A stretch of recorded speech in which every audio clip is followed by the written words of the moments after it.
Bismillahirrahmanirrahim. Assalamualaikum warahmatullahi wabarakatuh. Alhamdulillah, salatu wassalamu ala rasulillah wa ala alihi wa sahbihi wa mawalah, la hawla wa la quwata illa billah. Amsayna ala fitratil islam wa ala kalimatil ikhlas wa ala dini nabiyina Muhammadin sallallahu alaihi wasallam wa ala millati abina Ibrahim hanifan musliman wa ma kana minal musyrikin wa ba'd. Ayyuhal hadirun azani Allah ajma'in, jamaah bapak-bapak sekalian, teman-teman seiman yang kami muliakan, bersyukur kepada Allah di sore yang mulia ini. Alhamdulillah kita diberikan oleh Allah kemudahan melaksanakan tugas mulia thalabul ilm di hari yang sangat mulia, ya, malam Jumat. Masya Allah, ya, ini malam Jumat ini, ya, Masya Allah, ya. Semoga kita mendapatkan keberkahan dari aktivitas yang kita lakukan, insya Allah. Tema kita sebagaimana buku ini adalah memuliakan hidup di masa senja. Di sini saya sengaja menyebutnya dengan senja untuk memudahkan perjalanan kita dalam kehidupan ini. Karena seringkali kalau menyebut tua banyak yang tersinggung, ya. Itu kan, ya, makanya saya ganti senja aja biar agak agak enak lah kira-kira gitu, ya. Jadi sebutnya senja, dan Al-Quran juga menyebutkan gitu, ya, wal asri, ya, innal insana lafi khusrin, ya. Sekurangnya asar itu yang paling mudah kita memaknai senja, paling mudah, ya. Duhur memang belum senja, duhur itu, duhur, ya. Nah, ini kita pilih juga untuk menemani kita, karena banyak di usia seperti saya ini yang mulai bertanya, ya, pertanyaannya macam-macam. Di antaranya, nanti kalau pensiun apa persiapannya, ya. Itu kalau yang pensiunan, ya. Kalau yang nggak punya istilah pensiun, itu kan, ya, mungkin pedagang yang usahanya mandiri, ya, atau aktivitas di luar yang mandiri kan mungkin tidak mengenal istilah pensiun barangkali gitu, ya. Tapi kalau karyawan, PNS, nah itu seringkali punya istilah pensiun itu, ya. Walaupun di dalam Islam memang tidak ada istilah pensiun, ya, tidak ada istilah pensiun. Misalnya kalau kita lihat, ya, kalau kita kaitkan judul ini dengan ayat yang sering kita dengar, ya, a'udzubillahi minasyaitonirrajim, ya ayyuhalladzina amanuttaqullaha haqqa tuqatih wa la tamutunna illa wa antum muslimun. Wahai orang-orang yang beriman, bertakwalah kalian kepada Allah sebenar-benar takwa, dan janganlah kamu mati kecuali kamu dalam kondisi berislam. Artinya di dalam konsep Islam, ya, pensiun itu ya kematian, itu kematian. Makanya ada motivasi biasanya kiai kepada para santrinya, ya, kalau lulus itu tidak mengajar aktivitasnya, lebih baik mati katanya. Karena apa? Kehidupan santri itu adalah mengajar. Kira-kira. Orang yang ngajar berarti dia hidup. Gitu. Kalau enggak ngajar berarti dia mati. Itu dalam masyarakat santri lah kira-kira itu, ya. Masyarakat santri. Jadi ada motivasi begitu. Karena apa, ya? Tanggung jawabnya begitu. Baik. Nah, saya akan mengawalinya, ya, itu dari ayat ini tadi sudah kita baca ya. Yang kedua ini ada motivasi yang juga tidak kalah mulianya dalam Al-Quran itu. Apa itu? Untuk memuliakan itu apa? Inna akramakum indallahi atqakum. Sesungguhnya yang paling mulia di antara kalian di sisi Allah adalah orang-orang yang bertakwa. Ya. Jadi kalau kita mau memuliakan diri kita di masa senja, maka harus ada ciri-ciri takwanya. Ya, mungkin ini nanti di antara gagasan dari buku kecil ini, Ya. Oh ya, saya cerita sedikit, buku kecil ini sebenarnya juga merespon ya kedatangan ibu-ibu yang sudah usia lanjut ceritanya. Setelah selesai COVID, mereka ini datang. Apa katanya? Saya dibuatkan bahan karena kami mau bikin pesantren lansia katanya. Nah, kira-kira gitu. Ya baik, saya siapkan tema-tema yang ada di sini, walaupun sampai kemudian bukunya ini terbit, kayaknya saya nggak ditelepon lagi apakah jadi atau enggak itu pesantren lansia, kira-kira gitu ya. Mungkin malu sama anak-anaknya, mungkin ya nggak jadi sampai buku ini sendiri terbit. Ya, baik. Ini beberapa ayat ya, gini. Mengapa hidup memuliakan hidup senja ini penting? Ya, nanti untuk selanjutnya bisa dibaca sendiri juga ini ya. Yang pertama, hidup mulia di usia senja adalah miniatur perjalanan singkat manusia menuju penciptanya. Biasanya yang mau ketemu Robnya itu yang sudah senja, biasanya. Ya. Pada umumnya begitu ya, biasanya begitu. Jadi ada satu persiapan bagaimana kita lebih serius menyiapkan diri mau bertemu dengan Rob. Kapan? Di usia senja. Pasti kita serius dan sungguh-sungguh. Ya. Nanti ciri-cirinya tadi kalau takwa tadi ya, banyak tobatnya, banyak istighfarnya, banyak muhasabahnya. Ya, banyak barangkali mengingat tentang kesalahan-kesalahannya, banyak menutup pintu-pintu kesalahan itu dengan kebaikan-kebaikan, ya, memaksimalkan berbagai macam kesempatan yang ada untuk kebaikan. Yang kedua, hidup mulia di usia senja itu adalah kata kunci untuk meraih kebahagiaan hidup di dunia dan akhirat. Ya. Karena ada hadis yang menyebutkan ya, seseorang itu juga ditentukan karena khawatimiha, karena ujungnya, karena penutupnya. Iya. Penutupnya gimana nih? Disenjai kan berarti sudah ibarat waktu ya, itu sudah ya mengakhiri ya barangkali terangnya matahari. Ya. Sampai tadi disebutkan Allah bersumpah wal asri, demi masa. Ya. Masa apa? Masa asar. Ya. Masya Allah, luar biasa ya. Yang kedua, hidup mulia di usia senja itu sebuah spirit untuk memacu amal soleh, meraih kemuliaan di sisi Maha mulia Rabbuna tabaraka wa ta'ala. Tadi di awal kan wala tamutunna illa wa antum muslimun. Ya. Ya, tetap pengen mulia kita sampai apa? Ya sampai gelap itu. Sampai malam.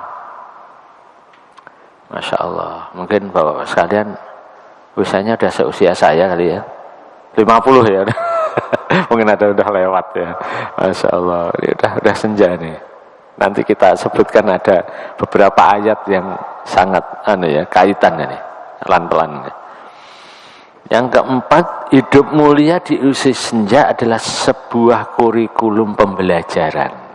Nah, berarti Kita selama ini kan hanya mengenal kurikulum SD, SMP, SMA, kuliah. Ya kan ya. Ternyata ada kurikulum di usia senja. Nah, nanti di sini saya tuliskan, yaitu sekolah senja. Nah, bisa dituliskan di sini ya. Nah, ini halaman 9. Itu ada sekolah senja. Ada kurikulumnya ini. Allah sudah menyiapkan. Kalau orang sudah usia senja, itu apa kurikulumnya? Nah, ya ini di halaman 9 ya. Ini ada sekolah senja. Nanti kita masuk di sini, insya Allah. Yang berikutnya pembinaan dan tazkiyatun nufus untuk meraih qalbun salim. Ya di antaranya itulah ya. Karena apa? Biasanya orang yang sudah senja kekuatannya tidak lagi pada kekuatan fisik. Betul ya? Yang tetap kuat apa? Hatinya yang tetap kuat. Iya.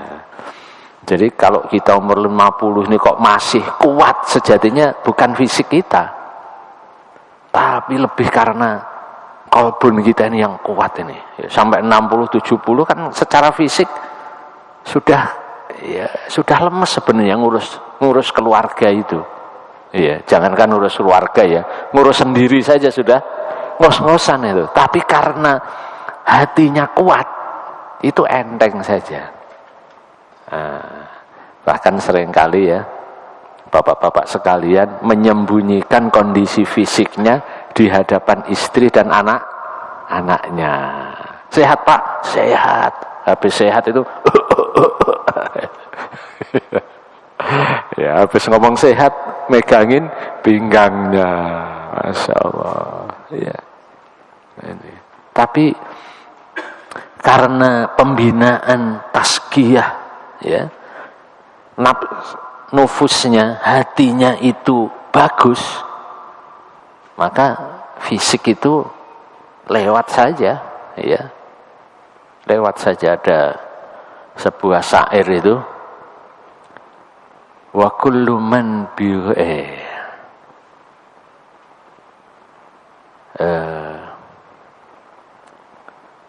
idzil fatah hasba'tiqatihi rufi wa kullu man lam ya'taqid layang tafi. Siapa yang tidak meyakini sesuatu itu, maka sesuatu itu tidak bermanfaat. Nah, hati itu tugasnya meyakini. Ya. Dari rumah sebenarnya tadi secara fisik sudah lemes, tapi karena diyakini insya Allah masih kuat sampai sunter selesai, alhamdulillah, balik lagi. Tadi secara fisik mungkin ya habis bapak-bapak kerja sampai jam 4 udah ngantuk, lemes. Tapi ada keyakinan, oh setiap Kamis mungkin ya, itu jadwalnya tolabul ilm, menuntut ilmu. Tumbuh lagi itu, semangatnya, capeknya hilang. Iya, Masya Allah. Ya. Yang terakhir, hidup mulia di usia senja adalah ibadah taqarrub maksudnya ini ilallah. Ya, artinya di sampai usia senja itu kita diberikan kesempatan oleh Allah untuk semakin mendekat. Itu ya, semakin mendekat. Masya Allah, ma'iyahnya, kebersamaan kita dengan Allah harus semakin kuat. Untuk apa? Melaksanakan perintahnya dan menjauhi larangannya. Ya, Masya Allah. Baik. Nah, baik, saya akan masuk pada tema kita ini. Ya, Bapak-bapak bisa mulai dibuka.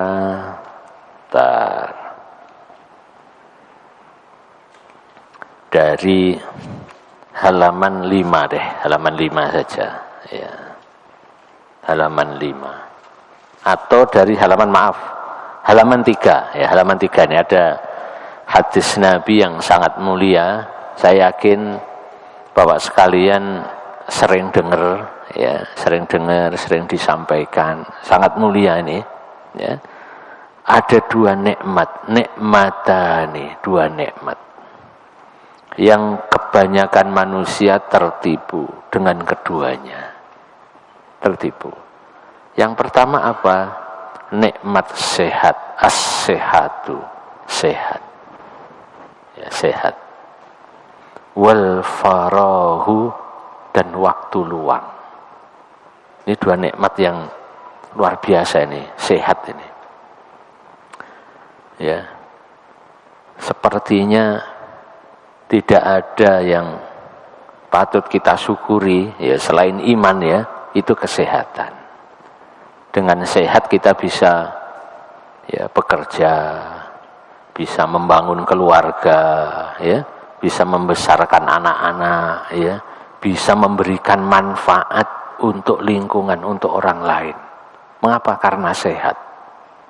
Ya. Tapi di dalam Islam sehat itu tidak sekedar sehat secara fisik, tapi juga sehat secara jiwa. Ya. Karena apa? Ya manusia ini diciptakan sekurangnya kan dua unsur.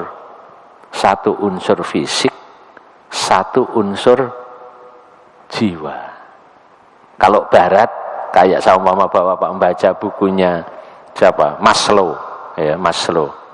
Teoritis tentang psikologi barat, itu aspeknya hanya aspek fisik, materi. Makanya kita sering kali ya, kebutuhannya kan, teori kebutuhan kan, kebutuhan primer, sekunder, tersier katanya. Primer, apa itu? Makan, rumah, ya, primer nih. Sekunder, kendaraan, baju, ya. Tersier, hiburan. Nah ini saja. Dan ini sering kali fisik ini, semuanya fisik ini. Tidak dimasukkan satu kebutuhan apa? Jiwa, nggak dimasukkan. Ya, kalau teori barat yang Maslow tadi nggak dimasukkan juga. Iya. Nah, kita ternyata sehat itu juga ada sehatnya yang itu sehat jiwa. Iya. Bayangkan Pak ya, bisa diklik sekarang juga. 2019 kemarin itu Universitas Islam Bandung, yang orang Bandung pasti tahu ya, Universitas Islam Bandung, Unisba, membuat penelitian. Yang diliti siapa? Mahasiswa yang sedang kuliah di Bandung. Hasilnya itu bisa di Google, bisa dilihat, diklik nanti bisa dilihat. Apa hasilnya? Mengerikan. Hasilnya apa?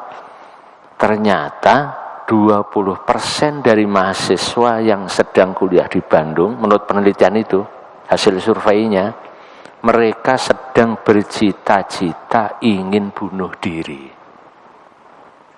Nah, makanya kalau, maaf ya, beberapa pekan atau hari yang lalu kita membaca seorang dokter yang di Semarang bunuh diri, ya itu kenyataannya. Ada jiwanya yang gak sehat. Kalau itu benar bunuh diri ya. Kalau soal mahasiswa bunuh diri kan udah banyak itu. Apa? Ada 15 alasan. Di antara alasannya macam-macam. Ada alasan karena hubungan dengan dosennya. Mungkin tugas-tugasnya terlalu berat. Ya. Ada kaitannya dengan orang tuanya. Yang orang tuanya memaksakan, makanya banyak kan yang dulu ada mahasiswa kedokteran bunuh diri, ya, yang kemudian menulis surat, rupanya apa? Dia kuliah itu hanya ingin menyenangkan orang tuanya karena orang tuanya selalu punya ekspektasi tentang anaknya, dokter, pinter, gitu dan sebagainya. Ternyata anaknya pinter juga, tapi anaknya merasa apa ini? Sepi. Merasa tertekan, bunuh diri. Ngeri juga ya, makanya bapak nggak usah maksa-maksa dah. Kali ya diarahkan, diajak ngobrol yang ini pelan-pelan, karena ini anak muda begitu tuh. Nah, di antaranya lagi alasannya karena kalau saya nanti lulus mau ngapain, bingung mereka juga kan. Udah kuliah nanti lulus mau ngapain ya, dunia kerja yang gelap ya, yang sulit dan lain sebagainya. Masya Allah ya. Nah, 80%-nya anak-anak yang bercita-cita tadi adalah anak-anak di semester 4 katanya.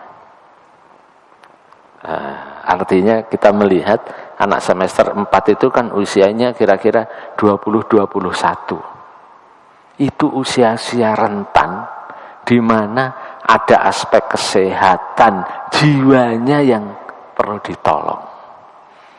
Mungkin kesehatan fisiknya mantep. Anak-anak muda sekarang kan umur 20 tahun kan tinggi-tinggi, jangkung, ganteng, rambutnya bagus ya. Pilihan bajunya oke, ya kan? Instagramnya penuh dengan histori yang hebat-hebat, ya kan ya. Fotonya majang wis, mantep lah pokoknya ya. Tapi di belakang itu ada jiwa-jiwanya yang sepi. Masya Allah, ngeri ya. Itu bisa diklik aja itu. Saya suka coba ngeklik yang aneh-aneh itu. Oh, gini ya, kondisi kita ini emang berat ini. Berat, Masya Allah ya. As-sehatu. Tapi karena ini aspeknya senja, ya as-sehatu ini umur, fisik nih. Jadi ini kita bicara fisik ini ya. Wal farahu, dan waktu luang ya. Nah, apakah benar fisik itu juga akan mengalami masa senja? Ini bisa kita lihat halaman 6-nya. Bentar, kita geser ya. Mana tadi? Halaman 6-nya. Ini kecil ya. Semoga kelihatan deh. Ya. Surat Ar-Rum ayat 54. A'udzubillahi minasyaitonirrajim. Ayat ini saya yakin bahwa Bapak juga sudah pernah mendengar. Dialah Allah lah yang menciptakan kalian, khalaqakum min dha'fin, dari lemah. Kita dulu lemah, itu ya, lemah ya. Kita hanya tahu cerita kita masa kecil dari orang tua kita, ya, lemah. Lalu setelah lemah itu kuatan, jadi kuat. Bapak-bapak sekalian ini ya, yang dari kampung sampai Jakarta, sampai Bekasi, sampai mana-mana deh, kuat, Masya Allah, membuat macam-macam udah bisa ya. Dulu waktu masih lemah buat mobil-mobilan dari kayu, betul ya. Saya juga sama gitu kan ya, dari kulit jeruk ya. Hari ini bapak-bapak bikin mobil langsung, Masya Allah, bermanfaat. Semoga bermanfaat untuk banyak orang kan ya. Masya Allah, mobil beneran itu, pencet langsung jalan, Masya Allah. Karena dulu nggak dipencet ya, didorong, Masya Allah. Sekali waktu karena yang dorong udah nggak ada, merosot dari gunungan, Masya Allah, luar biasa, kuat kita. Lalu mimba dikuatin, tidak selamanya kuat. Apa itu? Dha'fan, kembali ke lemah lagi. Wasyaibah, dan rambutnya memutih. Sudah banyak yang putih? Sudah ya? Iya, sudah mulai banyak yang di depan cermin itu bingung, loh kok saya jadi manusia aliran putih begini. Dulu aliran hitam kan ya. Masya Allah, saya juga begitu Pak. Ya Allah, dikit saja sudah ya, kayak mestinya 2 pekan yang lalu ngaji ke sini lah, tahu-tahu makan sedikit aja asam lambungnya naik. Ya Allah, nggak bisa sembarangan berarti. Masya Allah. Yakhluqu ma yasha, Allah menciptakan ya apa yang beliau maui. Nah, Bapak-bapak sekalian yang dirahmati oleh Allah Subhanahu wa ta'ala, kapan kemudian kita mengawali tadi, kembali ke dhofan tadi, silahkan bisa dibuka halaman 9. Halaman 9. Kita lompat-lompat sedikit ya. Lompat-lompat sedikit ya. Halaman 9. Ini ayat Rabbi auzi'ni, ini potongan, ayatnya panjang ini. Ya, wa wassaynal insana biwalidayhi hamalathu ummuhu wahnan ala wahnin wa fisaluhu fi amaini. Nah, terus ya, sampai kemudian itu ada 2 kata sebelum ayat ini. Nanti kalau Bapak buka HP-nya atau buka Quran, itu kita akan menemukan 2 kata, kosakata, wa idza balagha asyuddahu wa balagha arba'ina sana.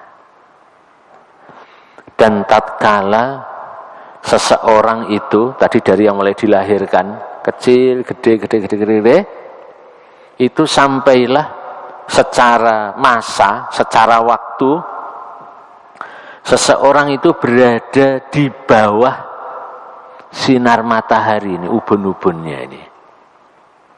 Kapan itu? Ayat itu menyebutkan, sebelum ayat ini, kata-katanya, ya, kapan?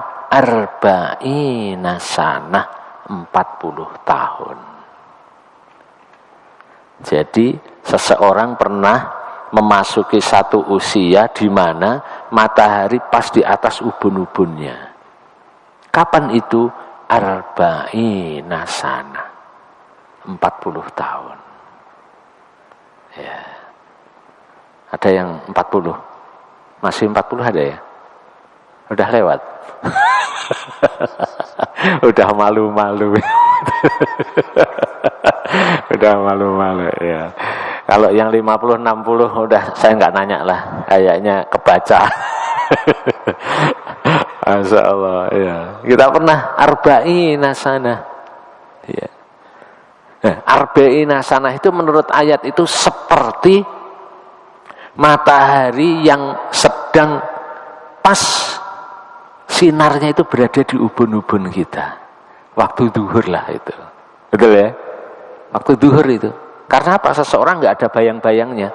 Nggak miring ke barat, nggak miring ke timur. Lagi gagah ya. Pas. Kapan? Arba'ina sana. 40 tahun. Masya Allah ya. Alhamdulillah Bapak sekalian ya, diberikan umur sudah melewati 40. Berarti karunianya sudah luar biasa. Mengapa?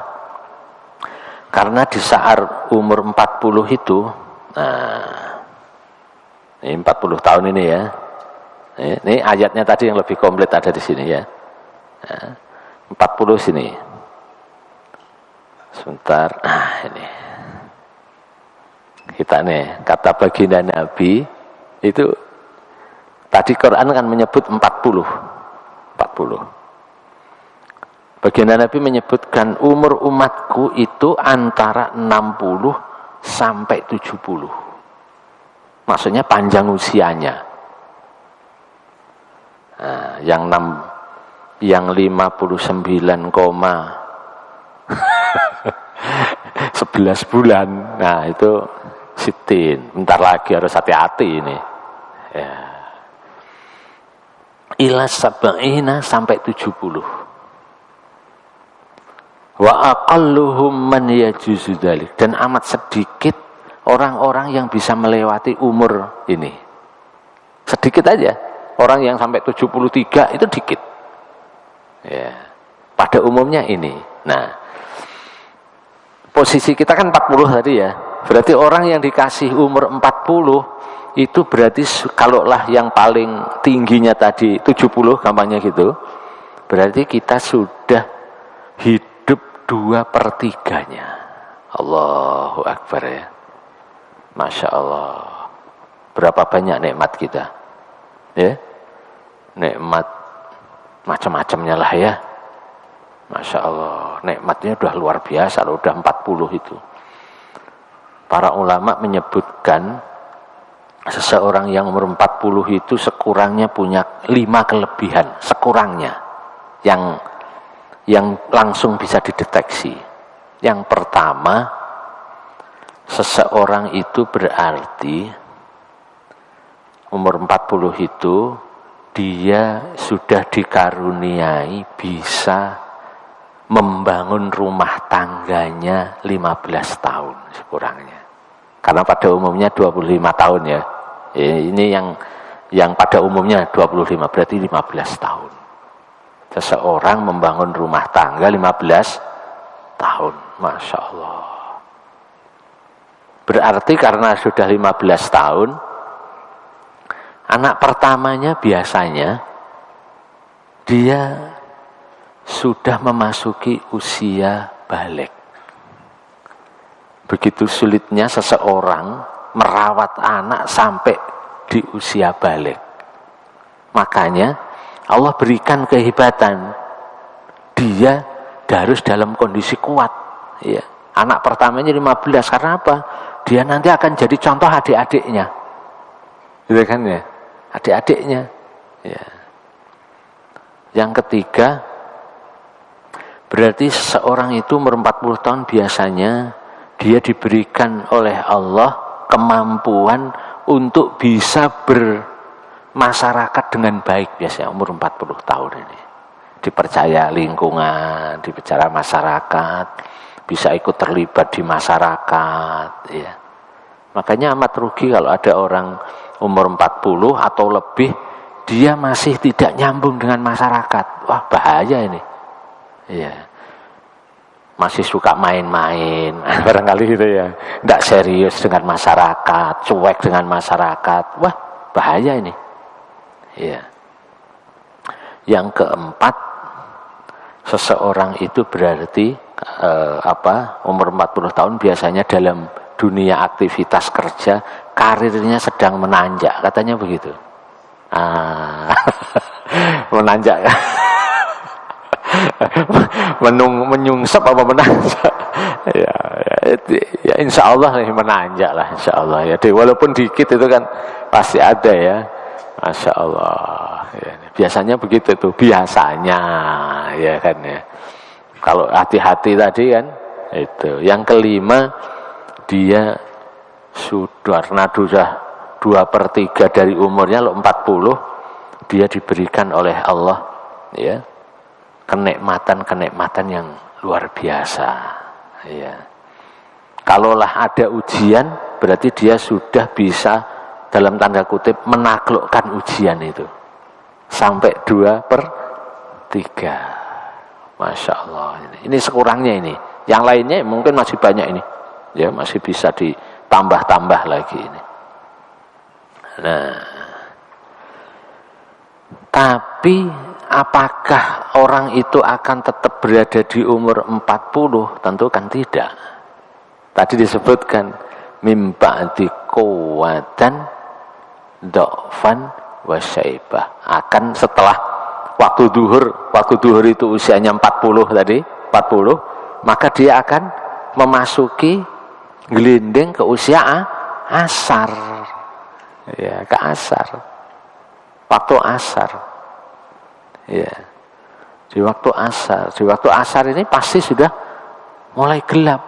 Belum gelap sih, tapi sudah mulai ya bertambah tadi. Apakah 50, apakah 60, apakah 70, kan berarti gitu ya. Kalau 40 itu duhur, berarti 50 berapa? Asar apa setengah asar? Ini gitu kan ya. Kalau 60, udah asar boleh jadi. Iya. Kalau 70, maghrib boleh jadi. Masya Allah. Udah maghrib itu. Bentar lagi nih, bentar gelap ini. Iya. Makanya kita dibantu lampu baru kelihatan. Iya kan ya. Dibantu kaca mata itu secara fisiknya. Iya. Dan biasanya seseorang yang memasuki usia gelap pasti deg-degan ya. Waduh, ini ya gelap enggak nih? Nanti bisa ngelihat enggak? Banyak pertanyaan-pertanyaan yang harus dia siapkan. Masya Allah. Dan wa aqalluhum man yajuzu dzalik, dan amat sedikit orang yang bisa melewati itu. Semoga kita nanti bisa melewati dan sukses, semoga. Sedikit, tidak banyak ini, tidak banyak. Ya, orang-orang yang menyadari ya bahwa usia senjanya itu bermanfaat. Ya, banyak kejadian-kejadian orang semakin senja bingung, seakan-akan senja itu ya tinggal menikmati seperti di dalam gambar ini, menikmati kursi goyang. Kan kebanyakan gitu ya. Bayangkan orang yang masuk senja, pensiun, tambah tua, itu duduk di kursi goyang, beli burung, ya kan ya? Sambil main burung beneran itu. Ya, Masya Allah. Ya, sambil goyang-goyang, ya, beli teko, kopi yang segede, ya setengah liter oleh enggak. Kopi, Masya Allah. Itu gambarannya, ya, hanya gambaran aja itu. Ya. Tidak banyak orang yang memang sengaja memanfaatkan usia senja itu atau menyiapkan. Tidak banyak. Ya. Apa yang harus disiapkan? Nah, ini ayat ini menjadi kurikulum yang saya maksudkan di awal tadi. Kurikulum sekolah senja itu. Apa kurikulumnya? Yang pertama, ya. Maghrib jam berapa? Bentar lagi. 5:06 ya. Oke, 5:06, masih 6 menit. 6 menit. 10 menit. 10 menit lah. Ya, 10 menit. 10 menit ya. Oke. Yang pertama apa yang kemudian di saat senja itu harus disiapkan adalah di sini rangkuman doa yang saya yakin bapak-bapak juga sering dengar ini. Ya, jadi begitu arba'ina sanah 40 tahun, apa yang harus dilakukan? Yang pertama, Rabbi auzi'ni an askura ni'matakallati an'amta alayya wa ala walidayya. Ini jangan sampai kita lepas dari rasa syukur kita kepada Allah Subhanahu wa taala. Ayatnya kok ini? Mana nih? Lupa. Nah, kita kembali ke ayat itu ya. Sebentar. Mana ayatnya? Kok nggak ada di sini malah? Udah, kembali ke buku ini aja, kelewat. Di sini ada ayat ya. Rabbi auzi'ni an askura. Bersyukurlah kepada Allah. Ya, ini kurikulum di saat seseorang memasuki usia senja. Atas apa? Atas berbagai macam nikmat yang Allah berikan kepada kita. Dan juga atas kekuatan yang diberikan Allah kepada kita untuk ya, memanage, mengelola ujian-ujian dari Allah Subhanahu wa taala. Ya. Ajaban li amril mu'min inna amrahu kullahu lahu khair wa laysa dzaka illa lil mu'min. Sangat menakjubkan ya, aktivitas seorang yang beriman itu. Dan tidak ada yang bisa melakukannya, sesuatu yang menakjubkan itu, kecuali hanya orang-orang yang beriman. Alhamdulillah sampai usia kita hari ini, ya sekurangnya saya 51, mungkin bapak-bapak hampir sama juga. Jauh-jauh ya, beda-beda dikit kan ya, beda-beda tipis gitu kan ya. Ya. Kita bersyukur kepada Allah atas nikmat ini. Ya, apa yang menakjubkan? Seseorang yang sudah dikasih begitu banyak nikmat itu, apa dia? Yang dilakukan idza asobat usarra syakara.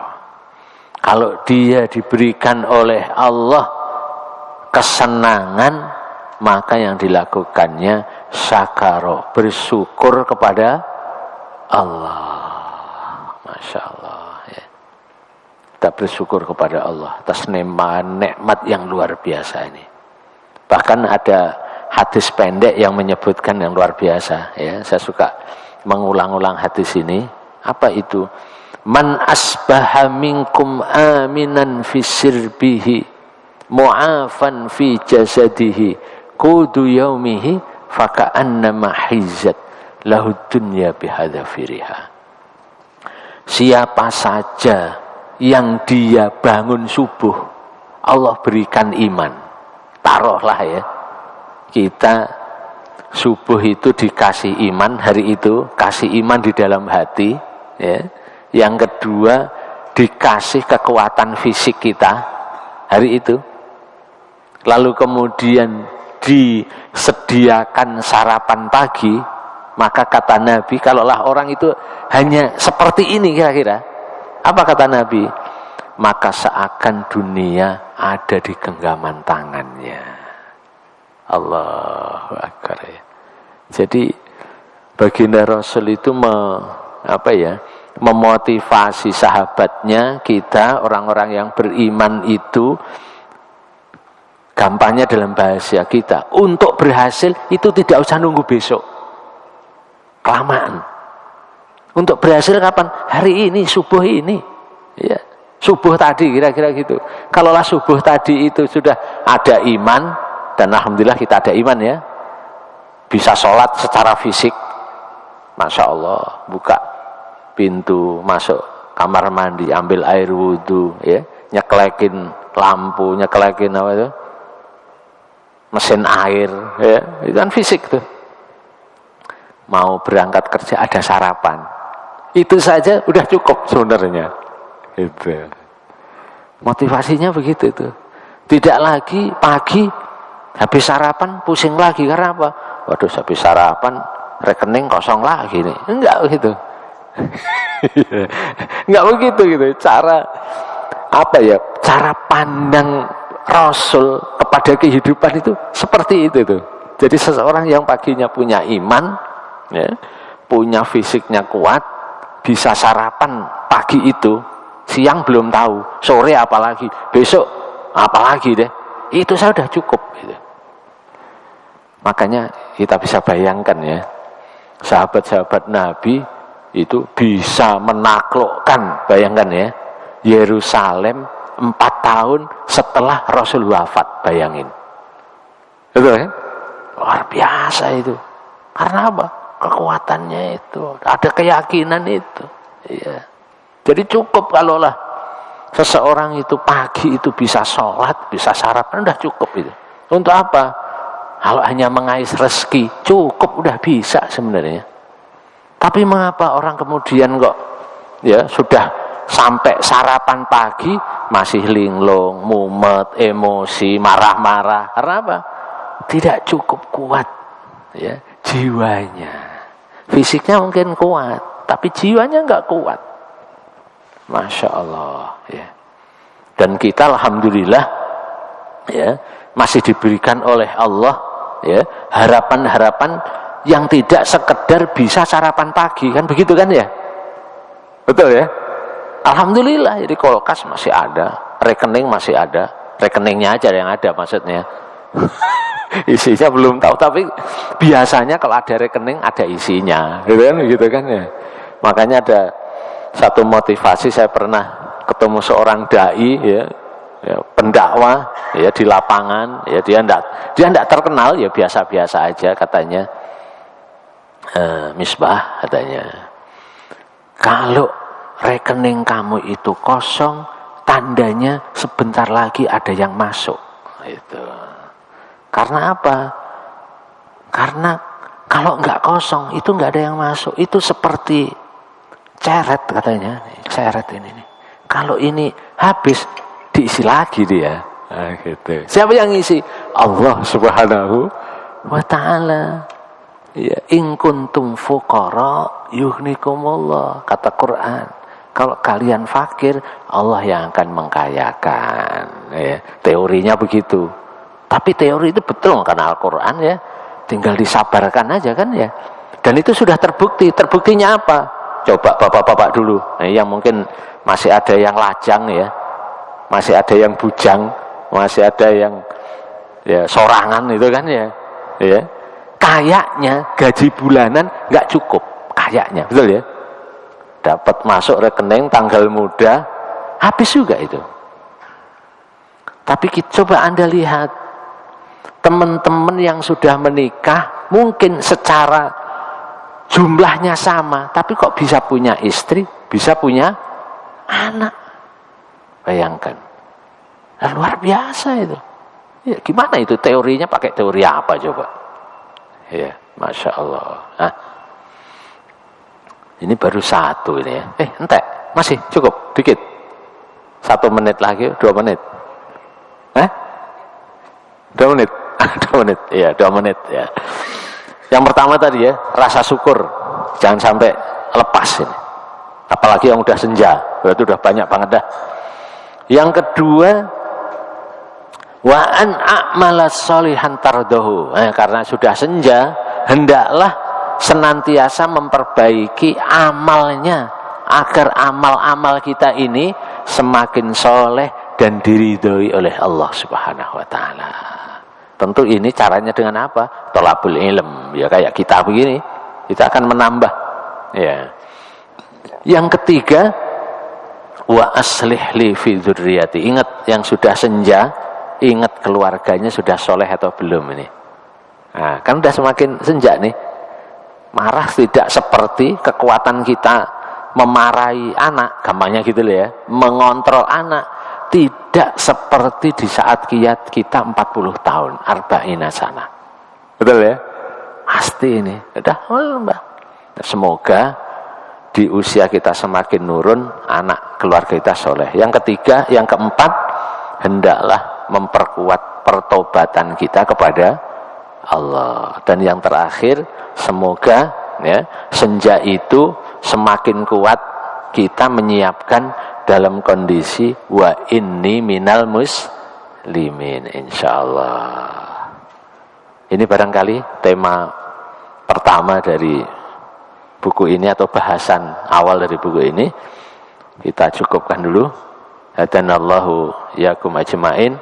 Assalamualaikum warahmatullahi wabarakatuh.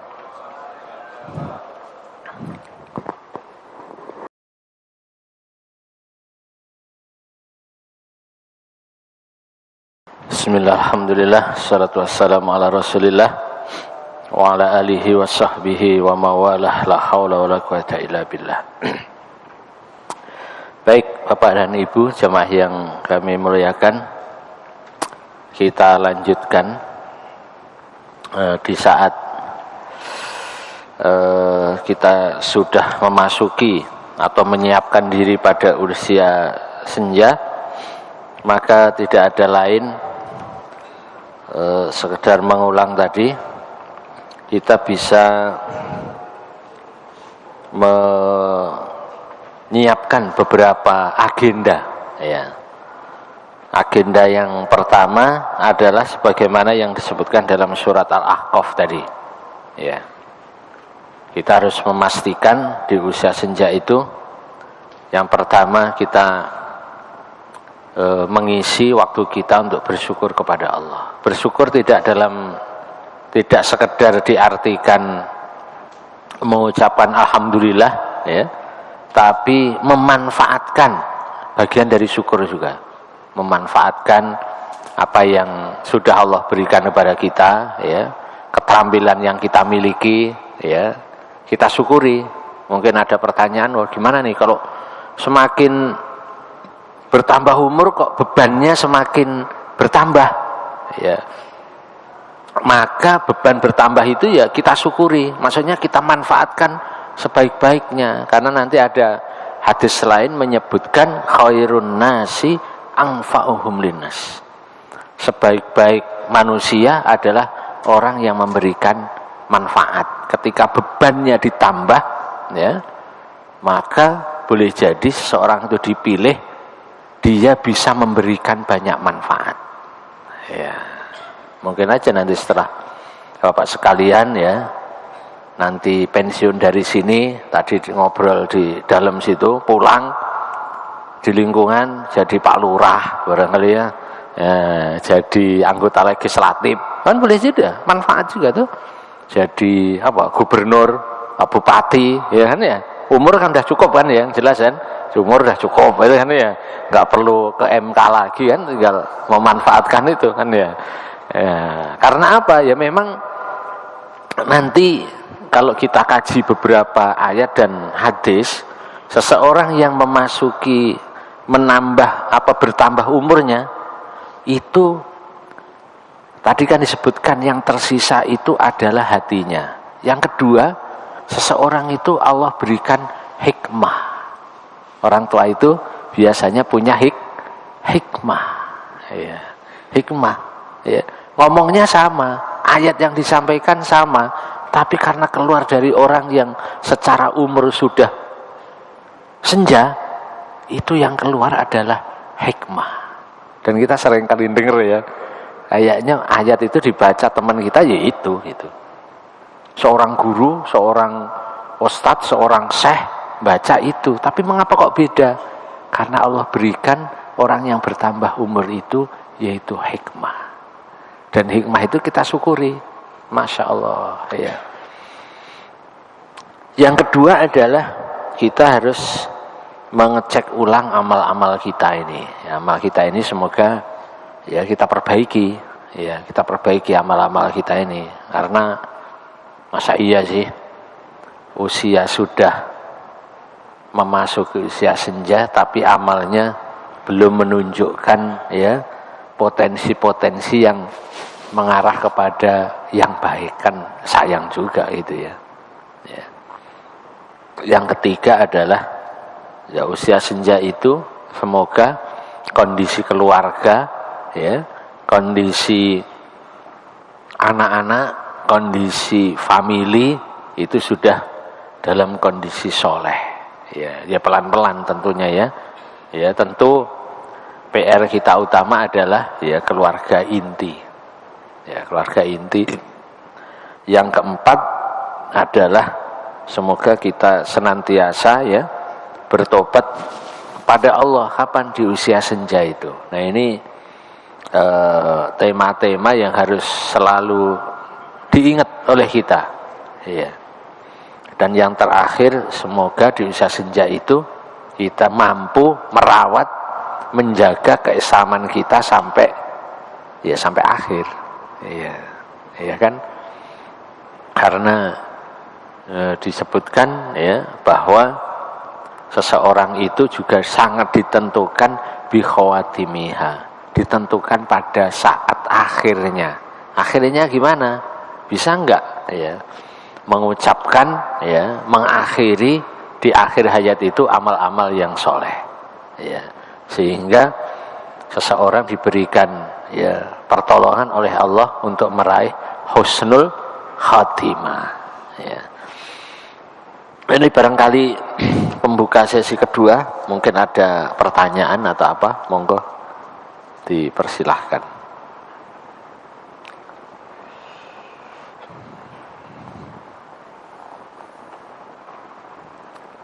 ya, atau sambil jalan. Nah, kalau belum ada saya sambil jalan aja, kalau nggak ada yang nanya. Ya. Ada beberapa hal di sini saya sebutkan.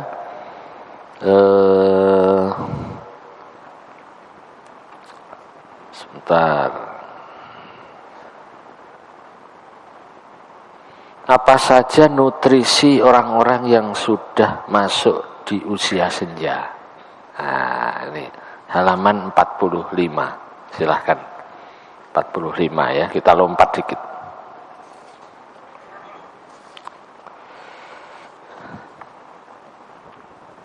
ya.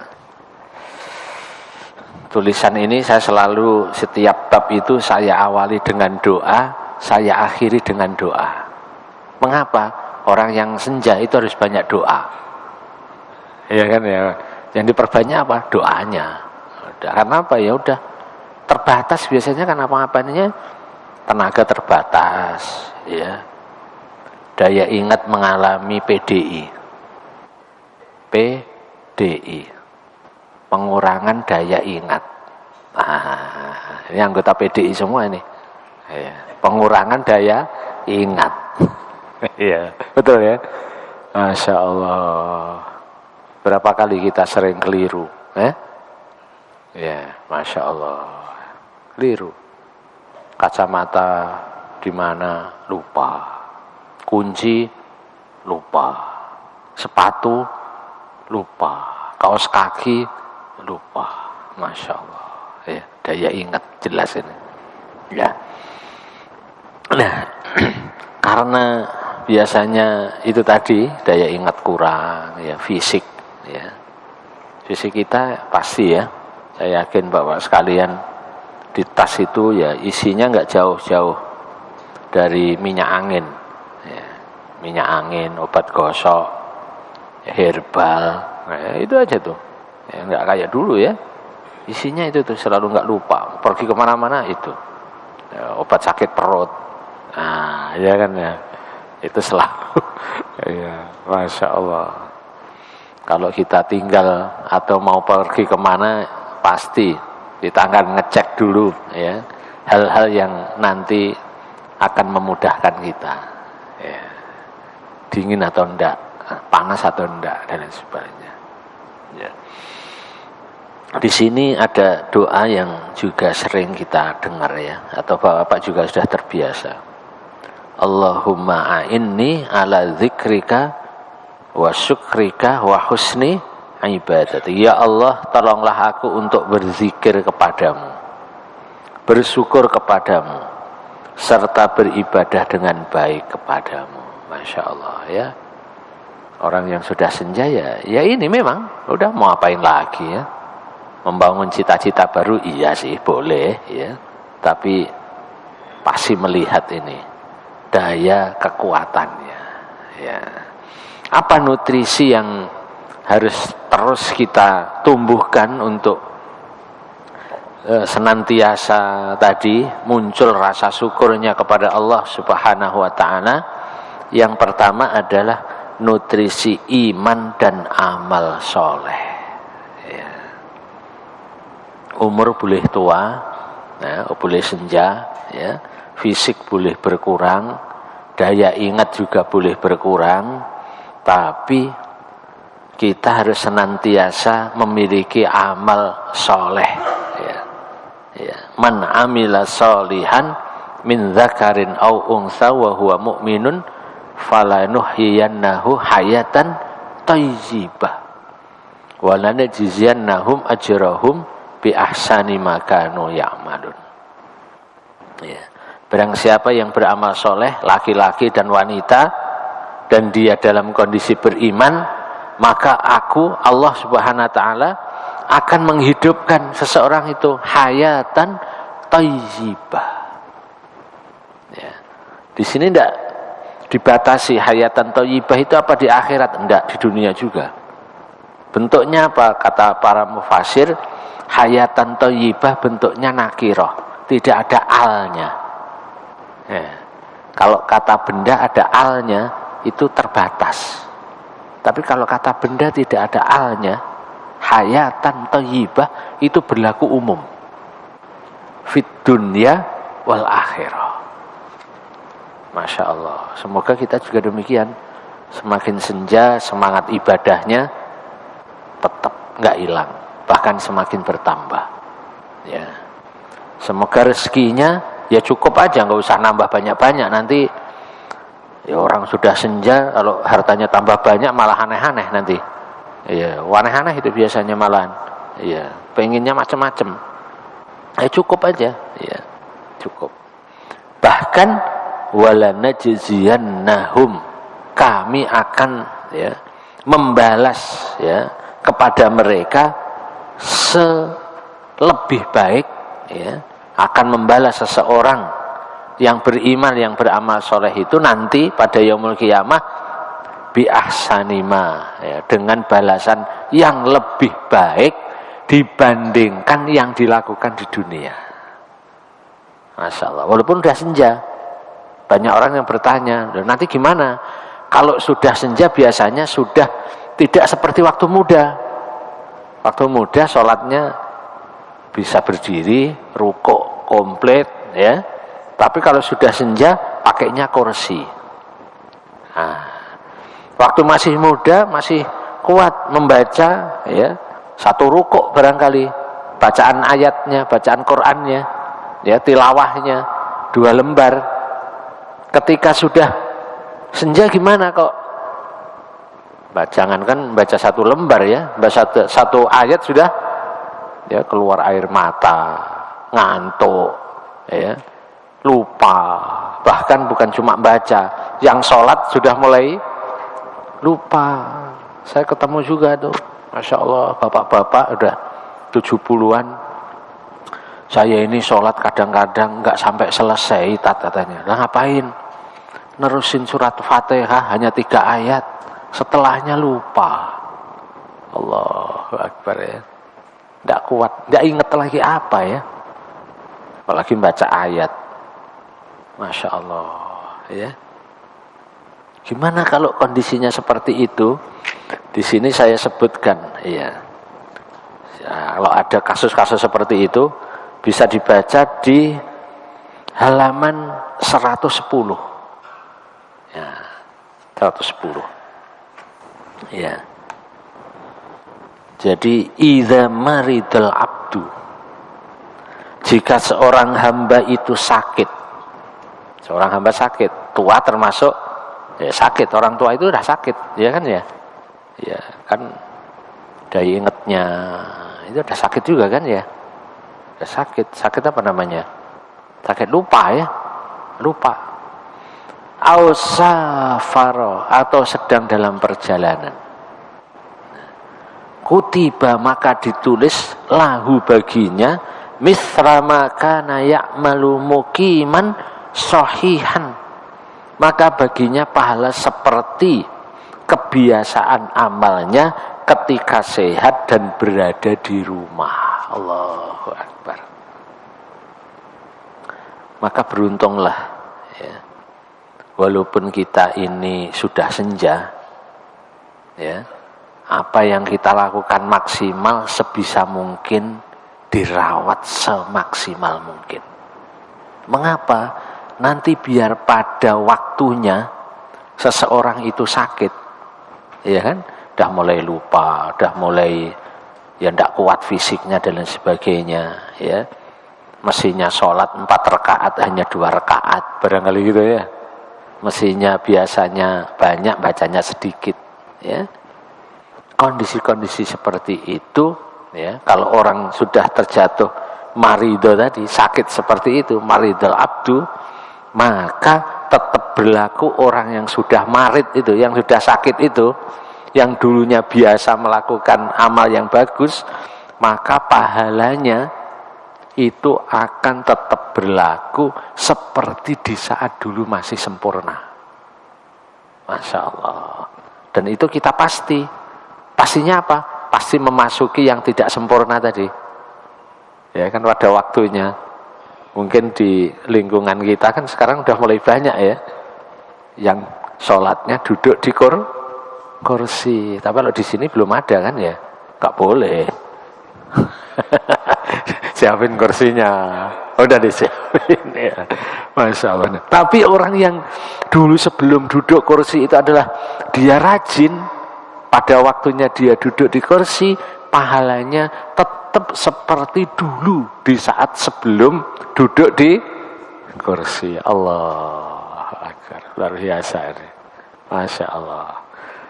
Itu diantaranya. Monggo kalau ada yang nanya langsung aja, nggih, monggo. Assalamualaikum warahmatullahi wabarakatuh. Waalaikumsalam warahmatullahi wabarakatuh.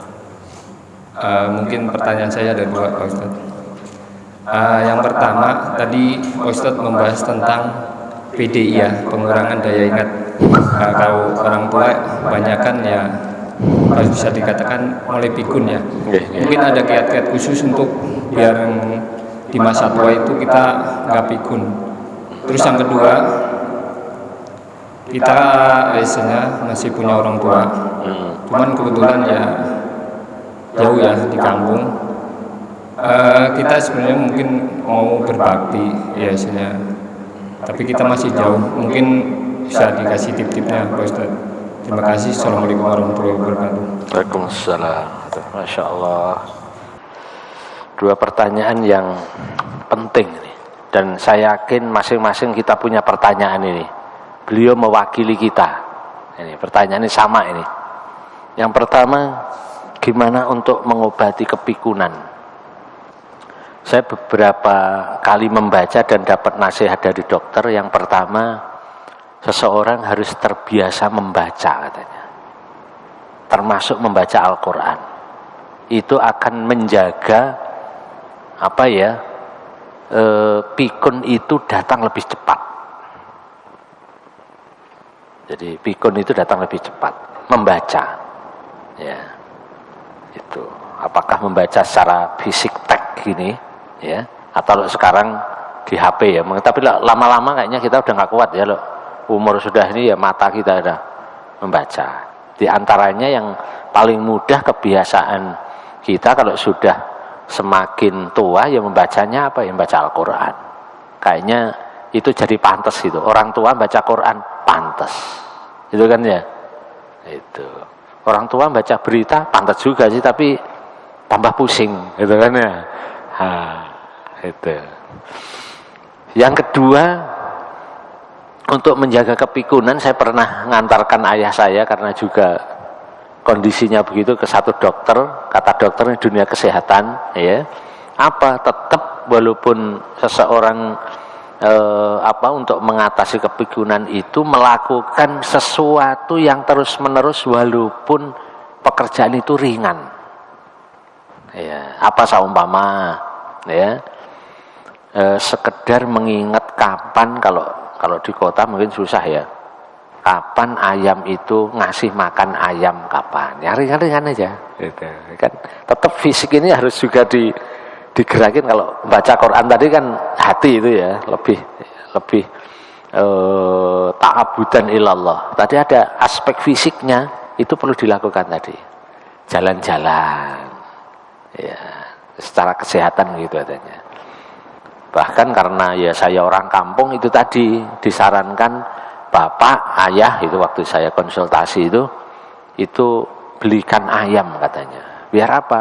Biar bapak tahu kapan dia harus ngasih makan ayam katanya. Untuk apa? Menjaga memorinya katanya. Ya, mungkin ya kalau di Jakarta makanin ayam ya repot ya. Ya, makanin istri dan anak aja deh. Itu sama aja juga kan ya.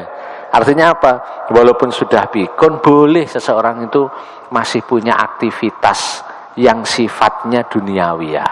Untuk apa? Menjaga tadi kepikunan tadi.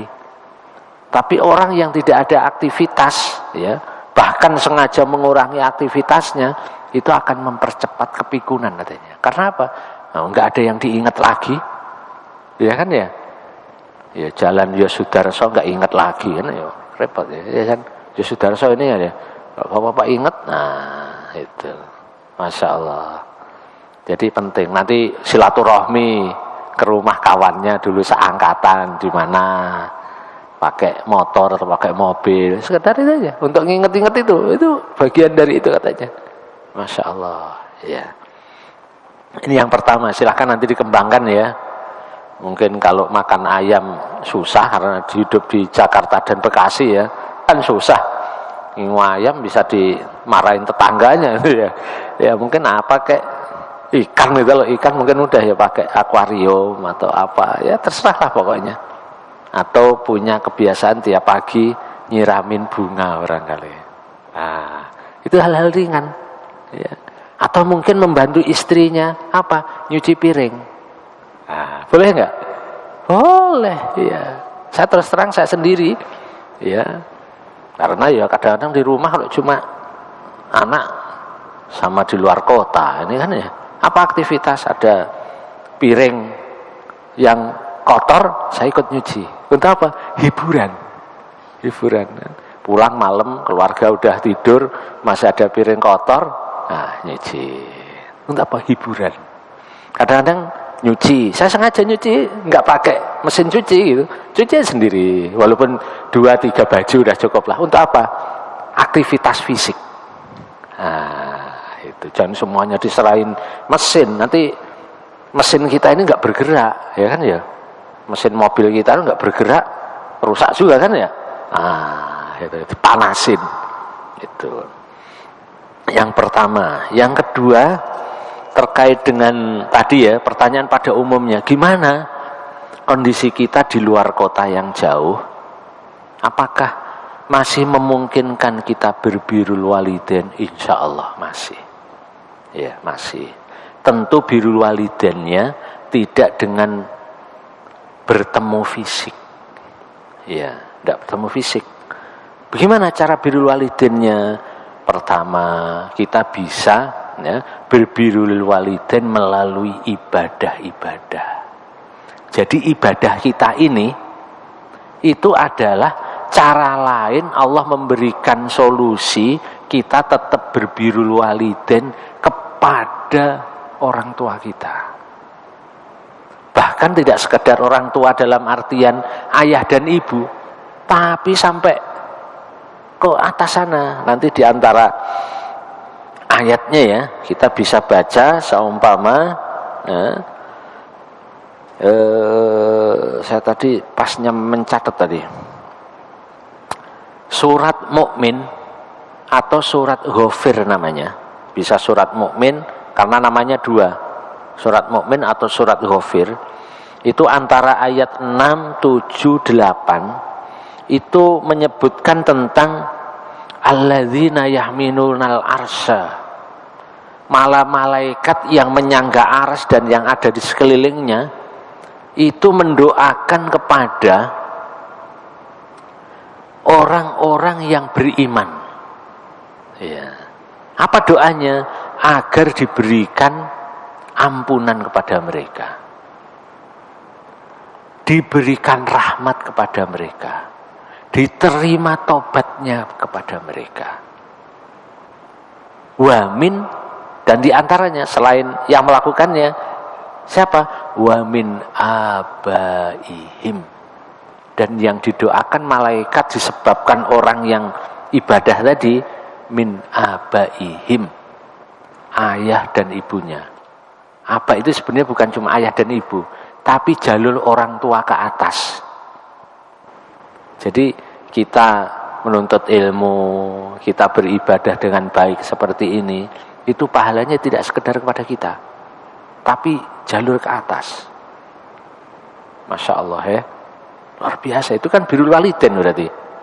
Itu kan banyak orang sekedar memahami birrul walidain itu karena rumahnya deket, sering nengok, sering nganterin makanan. Itu iya, itu. Tapi kan tidak semua orang bisa begitu. Karena apa? Tuntutan tadi, keluarga, tuntutan tanggung jawab. Karena apa? Manusia ini ya diperintahkan oleh Allah untuk apa? Wahajaru, untuk berhijrah. Ya, biar apa? Bumi ini bermanfaat. Itu. Aba itu ya ayah ibu, kakek nenek, mbah berarti. Terus siapa lagi? Buyut, canggah, siapa lagi? Wareng, udek-udek, gantung siwur. Nah, ini orang Jawa ini atas sana. Dapat semua itu, Pak. Masya Allah, iya. Jadi ini mengalahkan birrul walidain kita setahun sekali kalau hari raya. Orang salah sering kali salah persepsi birrul walidainnya kapan? Hari raya. Kelamaan. Ya hari raya. Iya kalau bisa pulang. Kalau enggak, caranya gimana? Seperti ini, beribadah dengan baik, menuntut ilmu dengan baik, itu sampai ke sana. Itu. Yang kedua, tidak sekedar min abaihim wa azwajihim, pasangan hidup. Pasangan hidup. Bapak-bapak nih ngaji, belajar, istri di rumah kebagian, Pak. Masya Allah, luar biasa itu. Tidak sekedar itu, wa dzurriyyatihim, seluruh anggota keluarganya. Yang tidak jalur ayah ibu tadi, siapa? Paman, kakak, adik, siapa lagi? ponakan, dzurriyyah juga tuh itu. Kalau ketemu tahunan, reuni tahunan katanya, reuni tahunan keluarga, dapat.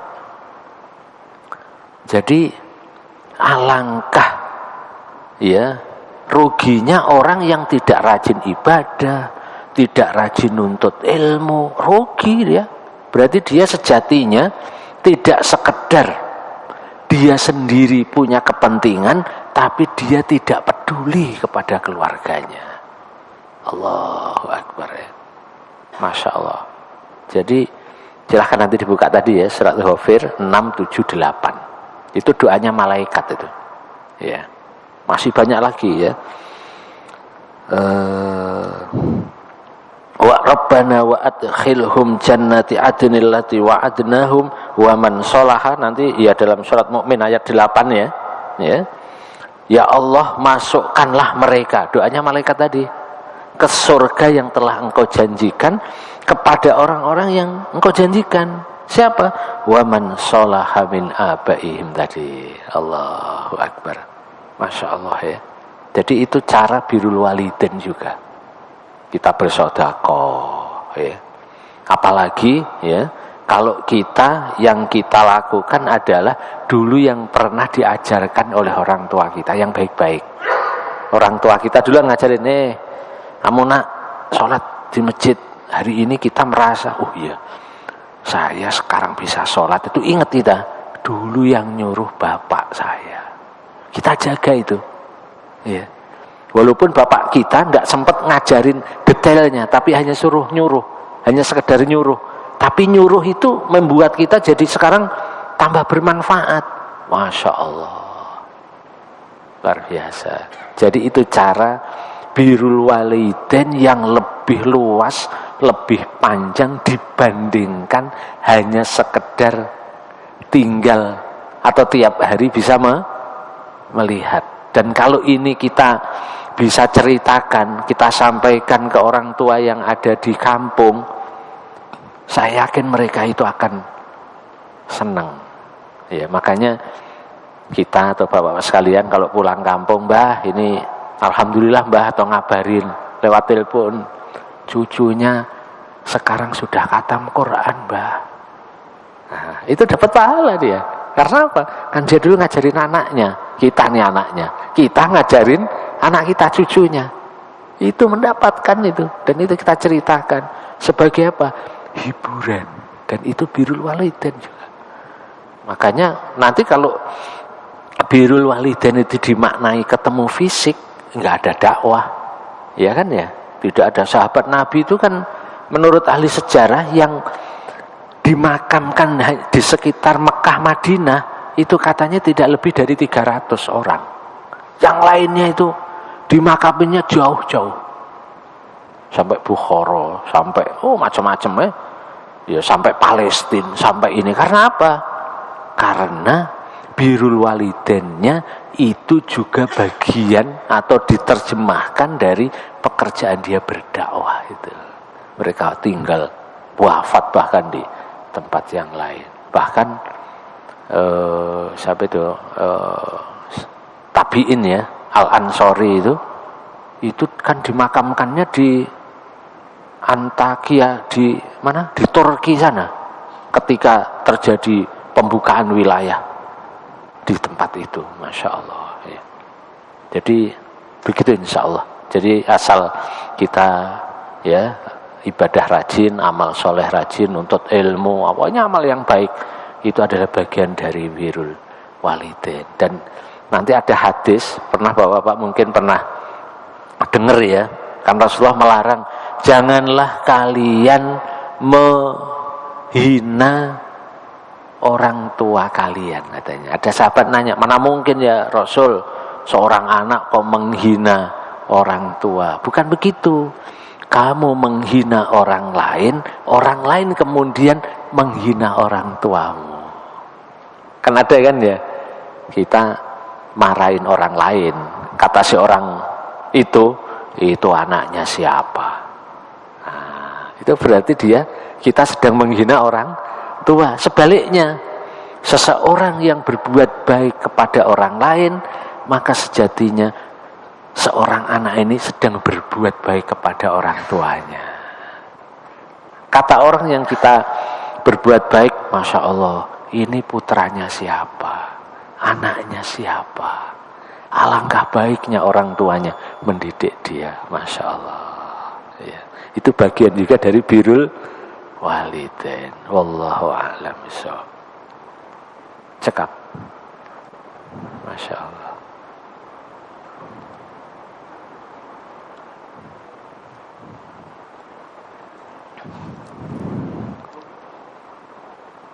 Boleh. Oh.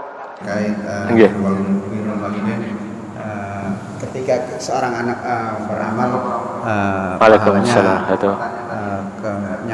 Nyangkut ke orang tua juga ya, artinya apakah memang otomatis atau harus si anak ini meniatkan juga ketika beramal, saya niatkan untuk orang tua saya juga, atau memang otomatis saja gitu? Terima kasih. Iya.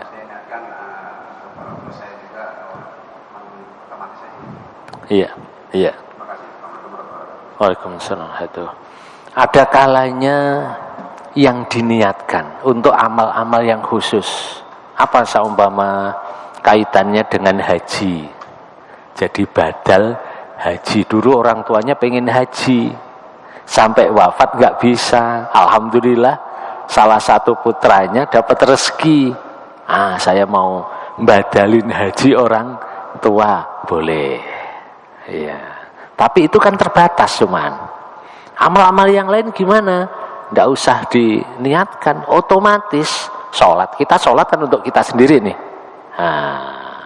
Jadi tanpa niat sekalipun, maksudnya niat untuk orang tua, kita melakukan amal soleh itu secara otomatis.